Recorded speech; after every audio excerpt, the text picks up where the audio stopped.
The alarm went off at 4:45 a.m. and Ethan groaned, reaching over to silence it. Next to him, Lauren was already awake, sitting up and stretching. "You're up early," he mumbled, still half asleep. "Jim," she said, her voice bright and energetic in a way that seemed unnatural for this hour. "I told you, remember? I'm starting morning workouts." Ethan vaguely remembered her mentioning something about it a few days ago. "What time does the gym even open?" 5. "I want to get there right when they open, so I can beat the rush." He rolled over and tried to go back to sleep while Lauren moved around the bedroom getting ready. He heard the closet door open, heard the rustle of workout clothes, heard her pad into the bathroom. The shower ran for 10 minutes. By the time she came back out, fully dressed in matching athletic where he'd never seen before, Ethan was dozing again. "I'll see you tonight," Lauren said, kissing his forehead. "Have a good day." "You too," he muttered. He heard her footsteps going down the stairs, heard the garage door open and close, heard her car start and pull away. Then silence. Ethan lay there for a moment, staring at the ceiling in the pre-dawn darkness. Something felt off, but he was too tired to figure out what it was. He closed his eyes and drifted back to sleep. His alarm went off again at 6:30. He got up and went through his normal routine. Shower, coffee, breakfast, check emails. Lauren had left everything tidy as usual. Her coffee mug was rinsed and in the sink. No sign she'd been there except the faint smell of her new perfume lingering in the bathroom. That was another thing he'd noticed. New perfume, new workout clothes, new enthusiasm for fitness that seemed to come out of nowhere. Lauren had always been in decent shape. She went to yoga occasionally, took walks around the neighborhood, ate relatively healthy.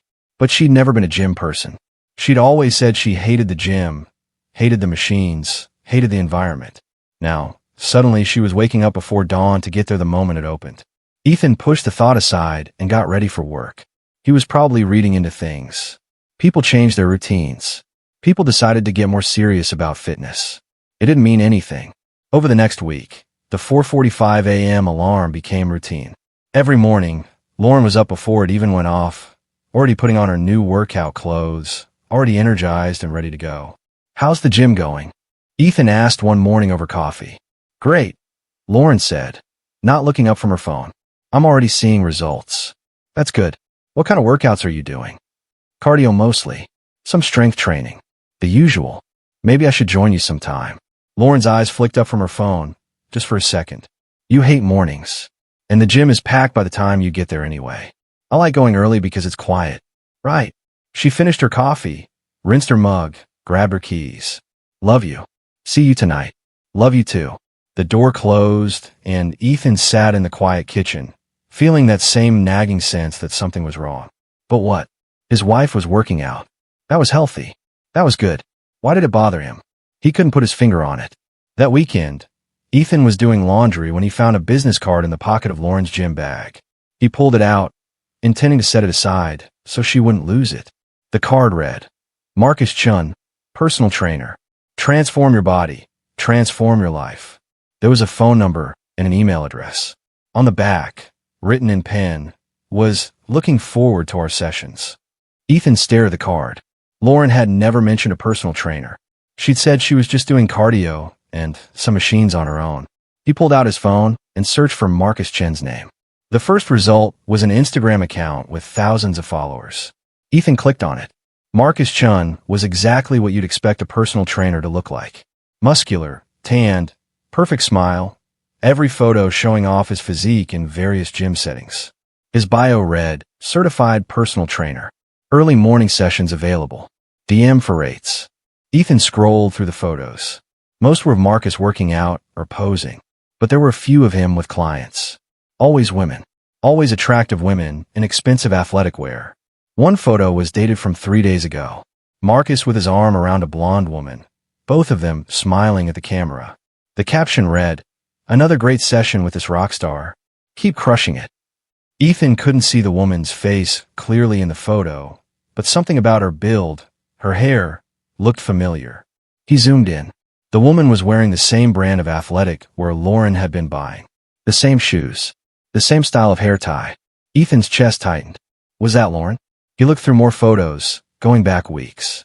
There were several more with the same blonde woman, always partially obscured or shot from behind, always with captions about great sessions in progress. He went back to the most recent photo and looked at it more carefully. The woman had a small scar on her left shoulder, barely visible, the kind you'd only notice if you knew to look for it. Lauren had a scar in the exact same place from a childhood accident. Ethan felt something cold settle in his stomach. His wife had been seeing a personal trainer and never mentioned it. She'd been photographed with him multiple times and posted on his public Instagram account. And she'd been lying about it. Why would she lie about having a trainer? He went back to the business card and looked at it again. Looking forward to our sessions. Plural. This wasn't a one-time thing. This was ongoing. Ethan called the gym where Lauren had said she was working out. A cheerful voice answered. Peak Fitness, how can I help you? Hi. I have a question about your hours. What time do you open? We open at 5:30 on weekdays, 6 on weekends. Not 5. No, sir. 5:30 is our earliest. Okay, thanks. Ethan hung up. Lauren had been leaving at 5 every morning to get there right when they opened. But they didn't open until 5:30. Where was she going for that extra half hour? He looked at Marcus Chin's Instagram again. Scrolled through until he found a post from a month ago. Early bird gets the worm. Now offering 5 a.m. sessions for serious clients only. DM for details. 5 a.m. sessions. Lauren wasn't going to the gym at 5 because it opened early. She was going because that's when Marcus offered private sessions. Ethan sat on the edge of the bed, holding the business card, feeling like the floor had dropped out from under him. His wife had been lying about her schedule. She'd been seeing a personal trainer in private sessions and hiding it from him. She'd been posted on his social media and never mentioned it. What else was she hiding? He picked up his phone and called his brother David. What's up? David answered. I need to ask you something. Lauren's been going to the gym every morning at 5. She said it's because the gym opens early and she wants to beat the rush. But I just found out the gym doesn't open until 5:30. So where's she going? I found a business card for a personal trainer. Guy named Marcus Chun. He offers 5 a.m. private sessions. And there are photos of what I think is Lauren on his Instagram, but she never told me she was working with a trainer. David was quiet for a moment. You think something's going on? I don't know. Why would she hide it if it's just training? Have you asked her about it? Not yet. I want to get your take first. Am I being paranoid? Man, I don't know. But if my wife was lying about where she was every morning and meeting some trainer guy for private sessions, I want to know more before I confront her. What do you mean, no more? I mean, find out what's actually happening. Because right now you have suspicions, but not facts. If you confront her with just suspicions, she can explain it away. But if you have facts, how do I get facts? Follow her. Or hire someone to follow her. Get proof of what's actually going on. After they hung up, Ethan sat with his phone in his hand, staring at Marcus Chin's Instagram. The photos of the blonde woman, who might be his wife. The captions about great sessions and progress and crushing goals. Was he really going to follow his own wife? Was he really that guy? He looked at the business card again. Looking forward to our sessions. Yeah, he was that guy. The next morning, when Lauren's alarm went off at 4:45, Ethan pretended to be asleep. He heard her get up, heard her go through her routine. Shower, workout clothes, coffee. When she kissed his forehead and left, he waited until he heard her car pull out of the garage. Then he got up, threw on jeans and a hoodie, and grabbed his keys. Lauren's car was just turning out of their neighborhood when Ethan pulled out behind her, keeping enough distance that she wouldn't notice. The streets were mostly empty at this hour, just a few early commuters and delivery trucks. She didn't go to Peak Fitness. Instead, she drove across town to a different area, older buildings, mixed commercial and residential. She pulled into a parking lot behind a converted warehouse. A sign out front read, Elite Training Studio, by appointment only. Ethan parked on the street where he could see the entrance. He watched Lauren get out of her car, gym bag over her shoulder, and walk to the door. She didn't knock. She had a key or a code or something because the door just opened and she went inside. He waited. At 5:02, a black Mercedes pulled into the lot. A man got out. Even from a distance, Ethan recognized him from the Instagram photos. Marcus Chun, wearing athletic gear that showed off every muscle, carrying a large sports bag. Marcus went inside the same way Lauren had, like he belonged there. Ethan sat in his car watching the building. The windows on the ground floor were tinted. He couldn't see anything. He waited for an hour. No one came in or out. At 6, he had to leave to get home and get ready for his own job. He drove back feeling sick, his mind racing with possibilities. Maybe it was innocent. Maybe Marcus trained multiple clients there in the early morning, and Lauren was just one of them. Maybe there was a perfectly reasonable explanation. But if it was innocent, why had she lied about which gym she was going to? Why had she never mentioned Marcus at all? That evening, Lauren came home at her normal time, around 6:30. She was in a good mood, smiling, talking about her day at work. "How was the gym this morning?" Ethan asked, keeping his voice casual. "Good. Tough workout, but I feel great." "What did you do?" "Lots of cardio. Some weights. The usual." She didn't mention elite training studio. Didn't mention Marcus. Didn't mention anything that resembled the truth. "That's great," Ethan said. "You're really committed to this new routine." "I am. I feel like I'm finally taking my health seriously, you know? I'm proud of you." She smiled and kissed him. "Thanks, babe. I'm going to shower." Ethan watched her go upstairs and felt his chest tighten. She was lying right to his face. Easily. Comfortably. Like she'd been doing it for so long it had become natural. He pulled out his phone and called David again. "I followed her this morning. She went to some private training studio across town. Not the gym she's been telling me about. That trainer guy showed up 5 minutes after she went inside. Damn. I don't know what to do. Do I confront her? Do I get more information first? If you confront her now, she'll just say it's innocent and you'll have no way to prove otherwise. If you want to know the truth, you need more evidence. How do I get that? Hire a professional, a private investigator. They can document everything. Get you proof you can actually use if this ends up going where I think it's going. You think she's cheating? Man, I hope I'm wrong. But yeah, that's what it looks like to me." Ethan closed his eyes.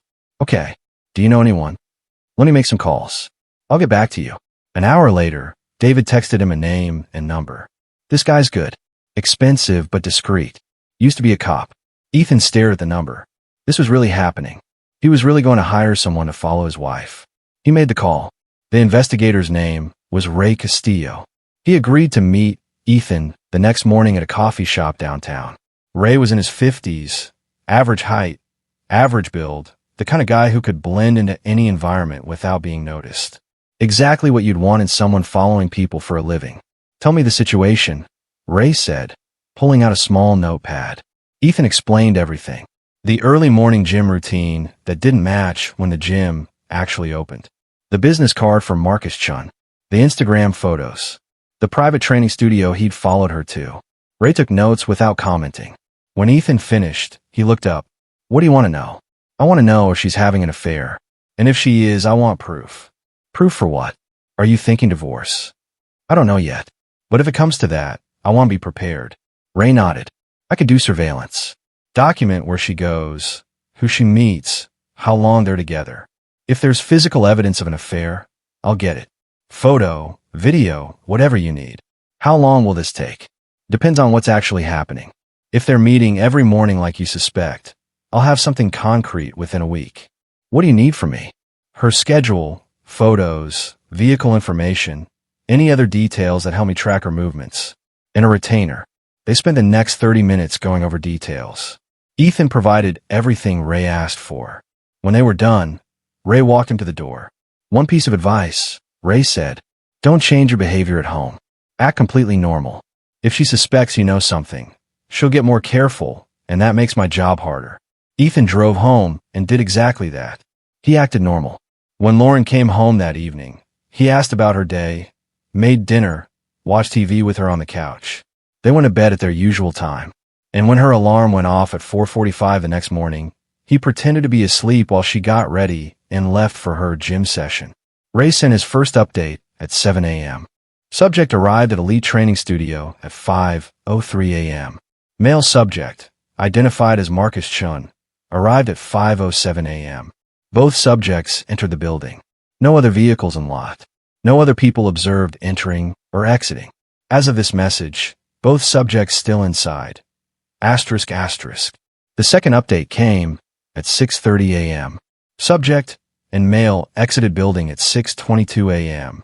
They embraced in parking lot for approximately 45 seconds. Physical contact observed. Both subjects departed separately. Subject returned home. Will continue surveillance tomorrow.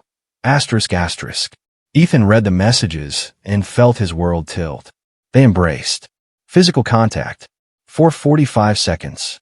That wasn't a trainer saying goodbye to a client. That was something else entirely. The updates continued over the next 3 days. Same pattern every time. Lauren arrived just after 5. Marcus arrived minutes later. They stayed inside the private studio for over an hour. When they left, they embraced, sometimes kissed, before getting in their separate cars. On day 4, Ray called instead of texting. "I've got what you need," he said. "They're definitely having an affair. I have photos, video, timestamps, everything documented. Do you want to see it now, or wait until I compile the full report?" "Now," Ethan said. "Send me what you have." "Okay. Fair warning. Some of these images are going to be hard to look at." "I understand." The files came through 10 minutes later. Ethan sat in his car in the parking lot of his office building and opened them one by one. The first few were just establishing shots. Lauren's car arriving. Marcus's car arriving. The building exterior with timestamps. Then came the photos that made his stomach drop. Ray had somehow gotten inside or found a window or something, because the next photos were from inside the studio. They showed Lauren and Marcus together. Working out at first, him spotting her during exercises, both of them smiling. Then the photos changed. Marcus's hand on Lauren's lower back. Lauren laughing at something he said, standing closer than a client would stand. Marcus adjusting her form on an exercise, his hands lingering on her hips. The last series of photos showed them after the workout, sitting on a bench together, both of them in workout clothes, both sweaty from exercise. Marcus's arm was around Lauren's shoulders. She was leaning into him. They were kissing. Not a quick kiss. Not a friendly kiss. A real kiss. Intimate and familiar and comfortable. Ethan felt like he was going to be sick. He closed the files and sat staring at his phone. His wife was having an affair with her personal trainer. It wasn't suspicion anymore. It wasn't paranoia. It was documented fact. He called Ray back. "I've seen enough. Put together the full report with everything you have. I'm going to need it for my lawyer." "Will do. I'll have it to you by end of day tomorrow." "I'm sorry, man. This isn't the outcome anyone wants." "Yeah." Ethan hung up and sat in his car for another 30 minutes before he could pull himself together enough to go into work. That evening, Lauren came home cheerful as always. She talked about her day, about a project at work, about needing to pick up groceries this weekend. She was completely normal, completely comfortable lying to him. "How was the gym this morning?" Ethan asked, testing her. "Great. I'm really seeing progress. I think I'm going to start going 6 days a week instead of 5. 6 days with Marcus?" The words were out before Ethan could stop them. Lauren froze. "What?" "Marcus Chun, your personal trainer. The one you've been meeting at Elite Training Studio every morning at 5 a.m. Her face went pale. "How did you?" "I hired someone to follow you. I have photos, Lauren. I have video. I have everything." She opened her mouth, closed it, opened it again. "It's not what you think. It's exactly what I think. You've been having an affair with him." "No, I saw the photos of you kissing him. Don't lie to me anymore." Lauren's eyes filled with tears. "Ethan, please. Let me explain." "Explain what?" "How you've been lying to me every single morning for months. How you've been sleeping with your trainer while I've been here thinking you were just working out. I wasn't sleeping with him. We got close. He understands me. You're always so busy with work. You never have time for me anymore. And Marcus, don't you dare make this my fault. You chose to start an affair instead of talking to me. You chose to lie every single day. That's on you, not me." Lauren was crying now, mascara running down her face. "I'm sorry. I'm so sorry. I never meant for it to happen. It just did. Things don't just happen, Lauren. You made choices. Every morning when you left this house, you chose him over me. Can we please just talk about this? Can we try to work it out?" "No. I'm filing for divorce. My lawyer will be in touch." "Ethan, please. Don't do this. We can go to counseling. We can fix this. There's nothing to fix. You destroyed this marriage. I'm just making it official." He grabbed his keys and walked out of the house, leaving Lauren crying in the kitchen. He drove to David's place and showed up without calling first. David took one look at his face and let him in without questions. "It's done," Ethan said. "I told her I know. She admitted it. I'm filing for divorce. You okay?" "No. But I will be." They sat in David's living room, and Ethan told him everything. About the photos. About confronting Lauren. About her crying and begging and trying to blame him for her affair. She made her choice. David said. Now you're making yours. That takes strength. Ethan stayed at David's that night. He didn't want to go home and face Lauren again. Not yet. Not until he talked to a lawyer and knew exactly what his next steps were. The next morning, Ray sent the complete investigation report. 73 pages of documentation. Photos, timestamps, surveillance notes, everything organized and ready to present to an attorney. Ethan called a divorce lawyer that David had recommended. Her name was Patricia Walsh, and she had a reputation for being tough and thorough. He met with her that afternoon and handed over Ray's entire report. Patricia reviewed it carefully, making notes as she read. When she finished, she looked at Ethan. This is extremely thorough documentation. With this evidence, you're in a very strong position. She won't be able to contest much of anything. What happens next? I'll draft the divorce petition. We'll file it and have her served. Given the documented infidelity and the fact that she was conducting this affair during what she claimed were fitness activities, we can argue for a favorable division of assets. We own a house together. I want to keep it. Did you buy it before or during the marriage? During. We bought it together 3 years ago. Then it's marital property and will likely need to be sold or bought out. But with this evidence, we can argue you should get more of the equity given her adultery. What about other assets? We'll do a complete accounting and push for a settlement that reflects her behavior. Most judges don't look kindly on this kind of deception. They spent the next hour going over details. When Ethan left Patricia's office, he had a timeline and a plan. The papers were filed 2 days later. Lauren was served at her office. She called Ethan immediately, hysterical. You actually did it. You actually filed for divorce. I told you I was going to, but I thought we could talk. I thought you'd give me another chance. You had 9 years of chances, Lauren. You chose to throw them away. This is all because of Marcus. It's over with him. I ended it. Please, can we just try to work this out? You ended it because you got caught, not because you wanted to. And no, we're not working anything out. Sign the papers or don't, but either way, we're done. He hung up before she could respond. Over the next several weeks, Lauren tried everything. She called. She texted. She showed up at David's place, trying to talk to Ethan. She sent long emails explaining how it was a mistake, how she'd been confused, how she wanted to save their marriage. Ethan ignored all of it and forwarded everything to Patricia. Lauren's lawyer tried to argue that Ethan had violated her privacy by hiring an investigator. Patricia shut that down with case law showing surveillance of a spouse in public places was perfectly legal. Lauren's lawyer tried to argue for half the house.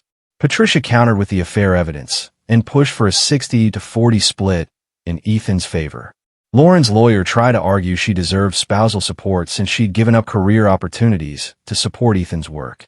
Patricia presented evidence that Lauren had been steadily advancing in her own career and made nearly as much as Ethan did. Every argument fell apart when faced with the evidence Ray had gathered. 3 months after filing, they reached a settlement. The house would be sold and proceeds split 60-40 in Ethan's favor. Other assets divided evenly. No spousal support either direction. Clean break. Lauren signed everything without fighting further. Ethan suspected Marcus had already moved on, and she'd realized the affair wasn't going to turn into something real. He didn't care. She was no longer his problem. The divorce was finalized 4 months after Ethan had first noticed something was wrong about Lauren's early morning gym routine. 4 months from suspicion to freedom. Ethan heard through mutual friends that Lauren had tried to continue seeing Marcus for a while after the divorce, but he cut things off once she was no longer a secret thrill. She'd ended up moving to a different city for a new job. Ethan sold a house and bought a condo downtown. Smaller space, but it was completely his. No memories of Lauren. No ghost of a marriage that had died while he was sleeping. 6 months after the divorce, Ethan was at a work conference when he met someone at the hotel bar. Her name was Nina, and she was a marketing director from Seattle. They started talking and didn't stop for 3 hours. They dated long distance for a year before Nina got a job offer in Ethan's city and decided to take it. I'm not moving here just for you, she said when she told him about the offer. I'm moving because it's a great opportunity. But I'd be lying if I said you weren't part of the decision. I'm glad you're coming, Ethan said, whatever the reason. On their first morning living in the same city, Ethan woke up at 6:30 to find Nina already awake, putting on running shoes. For a split second, his chest tightened. Then Nina said, "Want to come?" I'm just doing a quick 3 miles around the neighborhood. You don't have a trainer you need to meet? The words came out before he could stop them. Nina looked at him, confused. What? No. Why would I owe? Her expression softened. Your ex. The gym thing. Yeah. Sorry. That was a weird thing to say. It's not weird. She really did a number on you. Nina sat down on the bed next to him. Ethan, I go running most mornings because it helps me think, and I like starting my day with exercise. That's it. You're welcome to come with me anytime. You're also welcome to sleep in. I'm not hiding anything. I know. I trust you. Do you, though? Ethan thought about it honestly. I'm working on it. That's fair. Take your time. I'm not going anywhere. She kissed him and went for a run. Ethan lay in bed thinking about the difference between Lauren and Nina. Lauren had hidden everything. Nina was open about everything. Lauren made him feel paranoid for asking basic questions. Nina welcomed questions and answered them honestly. It was night and day. A year after his divorce, Ethan ran into Lauren at a restaurant. She was with a group of friends, celebrating something. He was there with Nina and some colleagues. Their eyes met across the room. Lauren's face went through several emotions in quick succession. Surprise, guilt, something that might have been regret. Ethan nodded politely and looked away. He felt Nina's hand on his arm. You okay? She asked quietly. Yeah, I'm fine. And he was. Lauren was part of a past that felt distant now, like something that had happened to someone else. Later, as they were leaving, Lauren caught him at the door. Ethan, can I talk to you for a second? Nina squeezed his arm and said, I'll wait in the car. When she was gone, Lauren said, You look good. Happy. I am. I'm glad. You deserve that. She paused. I'm sorry. For everything. I know I said it before, but I really mean it. I was selfish and stupid, and I threw away something good. Yeah, you did. Have you forgiven me? Ethan thought about it. I'm not angry anymore, if that's what you're asking. But forgiving you doesn't mean I want you back in my life. We're done, Lauren. We've been done for a long time. She nodded, tears forming in her eyes. I know. I just wanted you to know that I see it now. What I lost. What you were. I see it, and I'm sorry. I hope you figure out what you want, Ethan said. But I've got to go. My girlfriend's waiting. He walked out of the parking lot where Nina was leaning against the car, scrolling through her phone. You good? She asked. Perfect. They drove home, and Ethan felt a sense of closure he hadn't expected. He'd said what he needed to say. Lauren had finally been honest about what she'd done, and now they could both move on completely. That night, lying in bed next to Nina, Ethan thought about how different his life was now. How he'd gone from lying awake wondering where his wife really was every morning to sleeping peacefully next to someone who had no secrets. Nina's phone was on a nightstand, unlocked, no passwords or hidden apps or secret messages, because she had nothing to hide. The next morning, Nina's alarm went off at 6, and she got up to go running. You coming? She asked. Yeah, Ethan said, surprising himself. I'll come. They ran together through the neighborhood as the sun came up, and Ethan realized he'd finally let go of the fear Lauren had planted in him.